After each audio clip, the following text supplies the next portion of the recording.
The legal battle over Subway tuna is not over. A judge in California is allowing a lawsuit to move forward. Originally filed last January, claimed that Subway used no tuna in its tuna fish. There is a sandwich sitting in a display case right now at a chain you have trusted for years. The bread looks fresh. The meat looks generous. The whole thing is wrapped in paper printed with words like artisan and fresh and real ingredients. Behind every single one of those words is a corporate decision made in a boardroom by people who have not personally made a sandwich in their professional lives. 8 chains, 3 winners. Let's pull the wrapper off. 8. Quiznos. Quiznos was once the most serious competitive threat the Subway had ever faced. At its peak in 2007, Quiznos operated over 5,000 locations across the United States, built on a genuinely differentiated product. Toasted sandwiches that clearly outperformed Subway's cold assembly line model. The bread was better. The meat was more generous. The toasting created a texture and flavor upgrade customers immediately noticed and returned for. Then private equity ownership reshaped the company into a cautionary tale in U.S. franchising. Franchisees alleged a structure that forced them to buy food and supplies through approved suppliers at inflated prices, making profitable operation extremely difficult. Lawsuits and a federal investigation followed, focusing less on product quality and more on financial extraction from operators. This model contributed to a collapse from 5,000 locations to fewer than 300 in roughly 15 years, ending in a 2014 bankruptcy. After bankruptcy, Quiznos was acquired by High Bluff Capital Partners, the same private investment firm behind Church's Texas Chicken, which has also faced serious operational and safety criticisms as recently as 2025. When one firm applies similar financial-first strategies across multiple food brands, it suggests a consistent management philosophy rather than isolated failures. Under continued pressure, remaining Quiznos locations saw inconsistent equipment maintenance, weaker sourcing, and gradual erosion of the product that once differentiated the brand. Quiznos lands at 8 because it represents what happens to a genuinely good sandwich concept when financial engineering becomes more important than the food. If a chain that destroyed 5,000 locations through its own franchisee extraction model only lands at number 8, the next chain has been pulling off a quieter but equally consequential act of customer deception for decades. 7. Subway is the largest sandwich chain in the world by location count. Over 20,000 locations in the United States alone. More locations than McDonald's. A presence in over 100 countries. The scale is genuinely extraordinary. And the gap between that scale and the documented quality record is one of the most controversial in modern fast food. Let's start with the tuna. In 2021, the New York Times commissioned independent lab testing of Subway's tuna sandwiches after consumer complaints, and a class action lawsuit questioned what the product actually contained.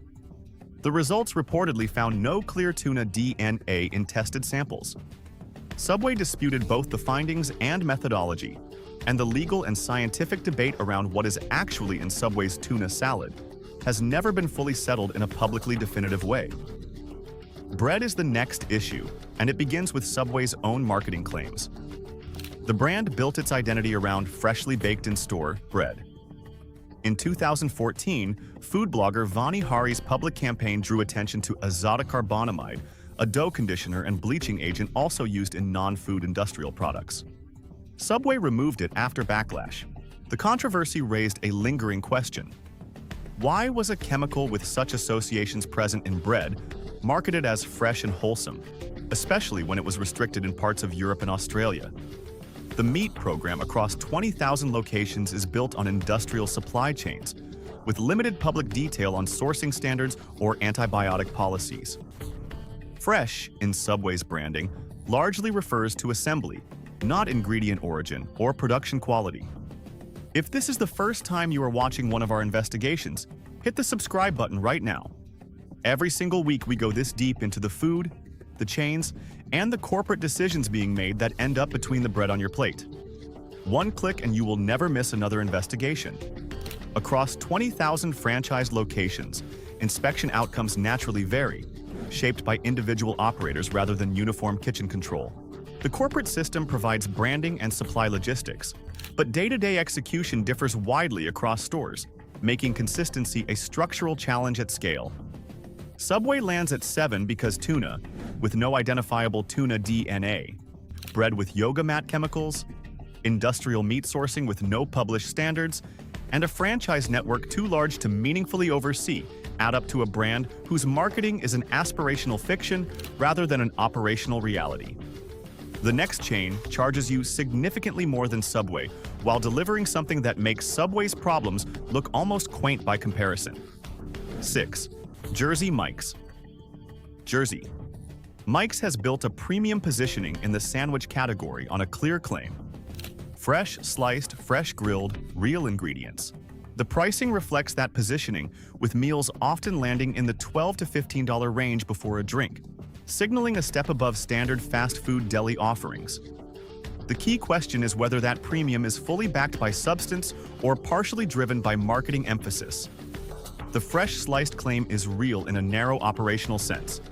Jersey Mike's slices its deli meats in-store rather than relying on pre-sliced packaged products. This does create a fresher texture and taste compared to chains using fully pre-processed deli meat. However, fresh sliced raises its own limitation. Fresh sliced from what? The sourcing behind those meats is not publicly detailed. Jersey Mike's does not disclose suppliers, antibiotic policies, or grading standards for its beef, pork, or poultry.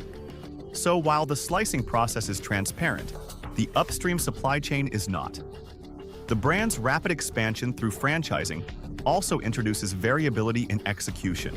Health inspection records in multiple regions have noted issues such as improper temperature control for cold deli meats. This matters because deli meats held outside safe temperature ranges increase the risk of bacterial growth, including listeria contamination, which is particularly dangerous for vulnerable groups such as pregnant women, older adults, and immunocompromised individuals. Jersey Mike's lands at 6. Because fresh sliced is a real differentiator and a genuine quality step above the pre-packaged chains. But charging premium prices for fresh sliced meat from undisclosed sources with inconsistent cold holding practices is a gap between promise and delivery that the price point does not justify. The next chain has taken the premium positioning playbook and applied it to a product with problems that go significantly deeper than cold holding temperatures. 5. Potbelly Sandwich Works. Potbelly built its identity around a specific format: toasted sandwiches served in warm, eclectic shop environments designed to feel like neighborhood institutions rather than fast food chains. The brand personality is strong, and the atmosphere consistently delivers that casual, local feel. The sandwich quality relative to that identity is where the story becomes more complex. Potbelly was taken public in 2013 in a widely noted restaurant IPO, with investor enthusiasm driven by its scalable concept and premium positioning. After the IPO, quarterly earnings pressure, growth targets, and margin expectations began shaping operations in ways typical of publicly traded restaurant chains that scale faster than their infrastructure can comfortably support.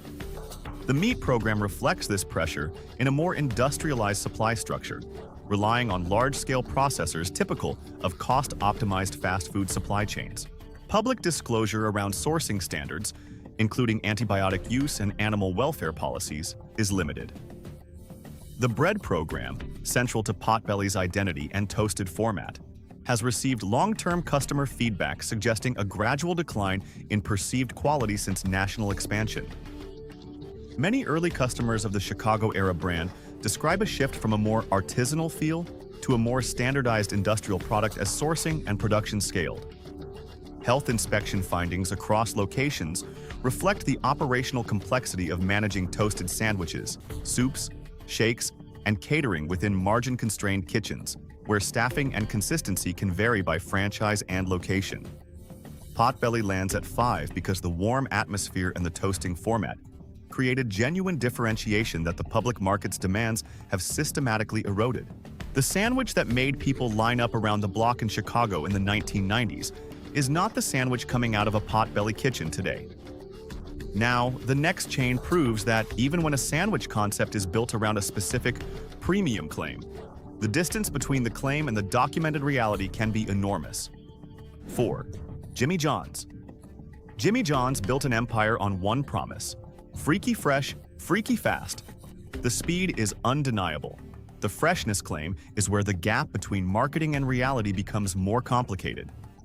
Jimmy John's does not toast its sandwiches, framing this as a deliberate quality decision, that fresh ingredients are best served without heat.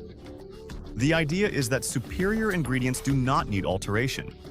In practice, the results depend entirely on ingredient quality and handling. The Sprout issue is the most documented concern in the chain's history. In 2008, a Jimmy John's linked Sprout outbreak affected customers across multiple states. In 2012, another Sprout-related outbreak was also associated with the chain. Eventually, Sprouts were removed from the menu entirely. While that decision resolved the immediate risk, the repeated outbreaks raised questions about cold handling and supply chain controls that allowed the same contamination vector to reappear over several years before removal was implemented. Meat sourcing at Jimmy John's follows an industrial supply model similar to other large sandwich chains, with limited public disclosure on antibiotic standards or detailed sourcing practices. Freaky Fresh primarily describes assembly speed rather than ingredient origin transparency. Ownership under Inspire Brands, which also operates multiple large food chains across different categories, places Jimmy John's within a broader consolidated supply system where individual brand-level sourcing claims become harder to independently distinguish. Jimmy John's lands at 4 because recurring Sprout outbreaks followed by ingredient removal, industrial sourcing with no published standards, and absorption into a massive multi-brand conglomerate add up to a freshness claim that the documented record does not consistently support. The next chain has a freshness claim with a specific, documented, laboratory-tested problem at the center of it. 3. Firehouse Subs. Firehouse Subs markets itself on two core ideas: steamed, hot subs, and a strong commitment to public safety through the Firehouse Subs Public Safety Foundation. The foundation is legitimate and has funded real equipment donations to first responder organizations across the U.S. The sandwich quality is where the marketing narrative and operational reality begin to diverge. Firehouse Subs was acquired by Restaurant Brands International in 2021 for $1 billion. Restaurant Brands International also owns Burger King, Tim Hortons, and Popeyes, a chain previously criticized in connection with a major lawsuit involving allegations about unsafe chicken supply practices.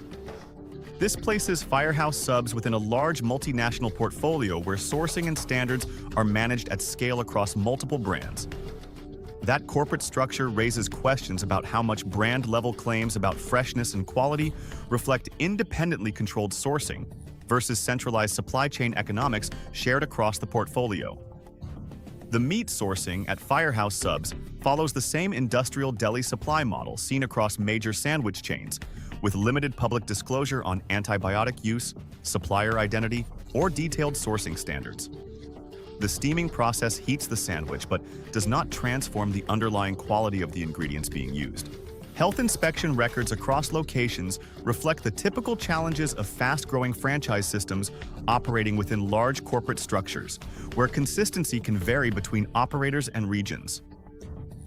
Firehouse Subs lands at 3 because a billion-dollar acquisition by the parent company of a chain with a $35 million rotten chicken lawsuit, combined with industrial sourcing and no published quality standards, puts the premium positioning and the public safety marketing in uncomfortable tension with the documented reality of the supply chain behind the sandwich. The chain at number 2 has been doing something to its bread for so long that the revelation, when it finally came, shocked even customers who considered themselves informed. 2. McAlister's Deli. McAlister's Deli is owned by Focus Brands, the same corporate parent behind Schlotzsky's, Moe's Southwest Grill, Jamba, Auntie Anne's, and Cinnabon. Focus Brands is a private equity-backed conglomerate whose portfolio strategy tends to follow a familiar pattern: acquire established brands, standardize supply chains, reduce costs, scale expansion, and rely heavily on marketing to maintain premium perception while operational efficiency is optimized behind the scenes. McAlister's positions itself as a deli, which in the American context carries specific expectations: higher quality deli meats, fresh bread, and made-to-order preparation that justifies a price point often exceeding $15 per meal before drinks. That price signals a premium experience compared to standard fast food. In practice, McAlister's operates within Focus Brands' consolidated supply chain, where sourcing is centralized and driven primarily by cost efficiency across multiple brands. The Deli identity is therefore largely branding, while ingredient procurement reflects an industrial system shared across the corporate portfolio. The gap between those two realities is ultimately reflected in the customer's experience and price. Portion size consistency has also been a recurring point of consumer criticism across different markets, with complaints describing gradual reductions over time as margin pressure increases. This pattern mirrors what is often seen in private equity-owned restaurant groups, where small, incremental changes accumulate to improve unit economics while remaining less visible to customers. The bread program, central to McAlister's deli positioning, is also shaped by standardization. Bread produced through industrial bakery suppliers within a large distribution network differs significantly from artisanal deli bread made in-house, even when both are described under the same label. McAlister's lands at 2 because private equity ownership, consolidated industrial sourcing, declining portions, and a premium price point built on a deli identity that the supply chain does not support add up to one of the most consistently overpriced sandwich experiences in America. The chain at number 1 has been doing all of the same things at a scale so enormous that the deception is almost impressive in its audacity. 1. Panera Bread. Panera Bread has spent decades and hundreds of millions of dollars in marketing building one of the most powerful cleanliness narratives in the American restaurant industry. You know the story. No artificial preservatives, no artificial colors, no artificial flavors. Then you pick 2. The clean menu. The warm, bakery-adjacent atmosphere is designed to make you feel like you are eating somewhere that cares about what it is putting in front of you. The story is more complicated than the marketing budget wants you to know. In 2023, Panera Bread was named in a wrongful death lawsuit filed by the family of a customer who died after consuming Panera's charged lemonade beverage. The lawsuit alleged that Panera's charged lemonade contained caffeine levels significantly higher than what is disclosed on the menu, and that the presentation of the beverage in Panera's self-serve format, alongside non-caffeinated lemonade options, did not adequately communicate the caffeine content to customers for whom high caffeine consumption is medically contraindicated. A second wrongful death lawsuit involving a different customer and the same beverage followed. Panera removed the charged lemonade from their menu. The removal, like every corporate response to a product liability crisis, addressed the specific headline while leaving the underlying question unanswered. How does a chain built on a clean ingredient promise produce a beverage with undisclosed caffeine levels serious enough to produce 2 wrongful death lawsuits? The clean food claims at Panera have been scrutinized by independent food researchers who have pointed out specific gaps between the no artificial promise and the ingredient lists of products actually on the menu. The definition of artificial that Panera applies to its sourcing decisions is narrower than most customers reading the marketing would assume.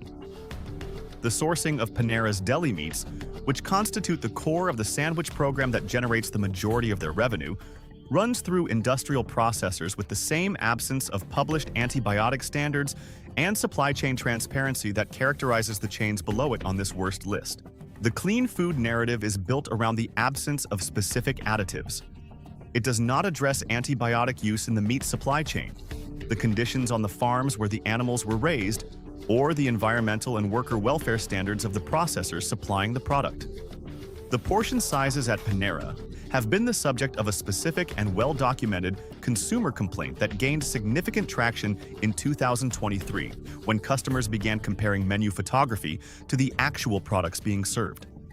The gaps documented in social media posts and independent reviews were significant enough to attract mainstream media coverage and prompted Panera to issue a public response.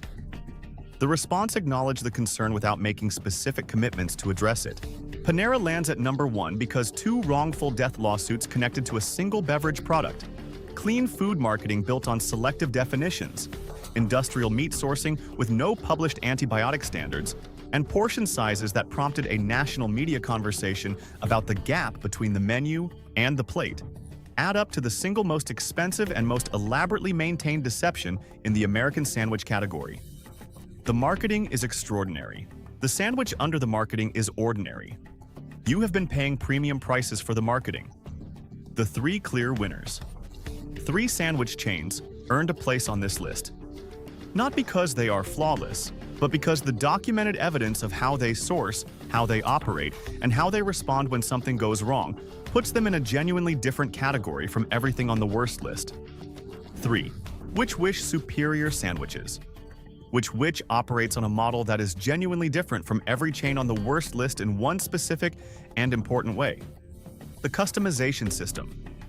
Wich uses a bag-based ordering system where customers mark their choices directly on the bag their sandwich will be made in, creating a level of individual order accuracy that the assembly line model at Subway and Jersey Mike's cannot match. That system is not just a gimmick. It reflects an operational philosophy where the individual customer's specific sandwich is the unit of focus, rather than the throughput volume of a production line. The bread at Wich is baked fresh in store daily using a process that produces a specific texture and flavor profile that the industrial bread arriving in delivery trucks at the chains on the worst list cannot replicate.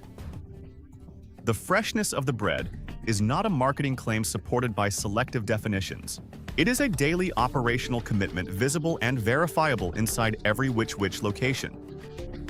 The meat sourcing at Wich reflects standards that, while not as publicly documented as the chains above them on the best list, represent a meaningful step above the industrial sourcing model of the worst list chains. The sourcing emphasis on quality over volume is visible in the finished product in ways that consistent customer reviews across markets confirm. The inspection record at Wich locations reflects a chain whose operational focus on individual sandwich quality rather than volume throughput produces kitchen standards that are more consistently maintained than the high-volume assembly line chains on the worst list. Wich lands at 3 because fresh baked bread, a customization system that treats individual orders as the priority, and sourcing standards meaningfully above the worst list chains produce a sandwich experience worth the price. The next chain on this best list has been doing something with its sourcing that makes Wich look like it has more work to do. 2. Jason's Deli. Jason's Deli is one of the most quietly excellent sandwich and deli concepts in America, and its position on this best list reflects a combination of sourcing commitments and operational standards that the chains on the worst list are not willing to invest in. Jason's Deli removed high fructose corn syrup from its entire menu in 2008, before the clean food conversation became a mainstream marketing category. They removed artificial trans fats. They offer organic options across a meaningful portion of their menu. These were not marketing decisions made in response to consumer pressure. They were sourcing decisions made ahead of consumer pressure, which is the specific kind of commitment that tells you something real about the priorities of the people running the business. The meat sourcing at Jason's Deli reflects those priorities. The chain works with suppliers meeting standards around antibiotic use and sourcing transparency that the industrial supply chain model of the worst list chains does not require or enforce. The deli meats at Jason's Deli are a different quality tier from the industrially sourced product being sliced fresh at Jersey Mike's or heated through steam at Firehouse Subs. The bread program at Jason's Deli reflects a commitment to ingredient quality that shows up directly in the finished product. The sourdough, the whole grain options, and the specialty breads on the Jason's Deli menu are produced with sourcing and preparation standards that the industrial bakery suppliers servicing the worst list chains are not designed to meet.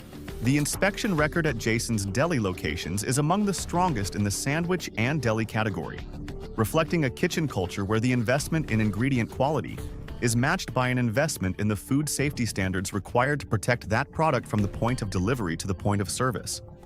Jason's Deli lands at 2 because early, voluntary sourcing commitments made before consumer pressure required them, meat sourcing above the industrial minimum, and a kitchen culture aligned with the quality of the ingredients being handled, produce a sandwich experience that is genuinely worth choosing at any price point. The chain at number 1 has been doing all of the same things with a specific regional heritage and a sourcing commitment so precise that it has made the best list for every investigation we have done in this category. 1. Jersey Mike's, fresh program locations, and Herbert and Gerbert's. Actually, let's be fully honest about number one. The best sandwich being produced by a chain concept in America right now is coming out of a specific type of operation that most people in most markets have access to, but most people in most markets are not choosing. It is coming out of a kitchen that sources its meat from suppliers with published antibiotic standards. It bakes its bread fresh in store daily from ingredients without chemical dough, conditioners banned in other developed countries. It maintains cold chain standards for its deli meats that protect the quality and safety of the product from delivery to assembly. It treats the individual sandwich as the unit of focus rather than the throughput volume of the production line. Also, it maintains the kind of inspection record that reflects a food safety culture built into the identity of the business. The regional and independent deli concept that most completely and most consistently meets all of those criteria is Herbert and Gerbert's for the Midwest and Upper Plains markets, Jason's Deli for the Southeast and Texas markets, and a small but growing number of regional sandwich concepts whose sourcing commitments and operational standards represent what the category is capable of when the business model is built around the sandwich rather than around the shareholder return. The worst list chains are hoping you never eat at one of those operations. Because once you do, the gap between the Panera marketing budget and the Panera sandwich becomes impossible to unsee. 8 chains built their business on the assumption that fresh and artisan and real ingredients printed on the wrapper are a substitute for actually sourcing fresh, artisan, real ingredients. 3 chains proved that a sandwich worth eating is possible at every price point when the commitment behind the marketing is genuine. The worst 8 counted on your trust. The best 3 earned it. Now you know which wrapper to unwrap and which one to walk past. If this investigation changed how you think about where your sandwich money is going, click on the next video on your screen right now, and I will see you there.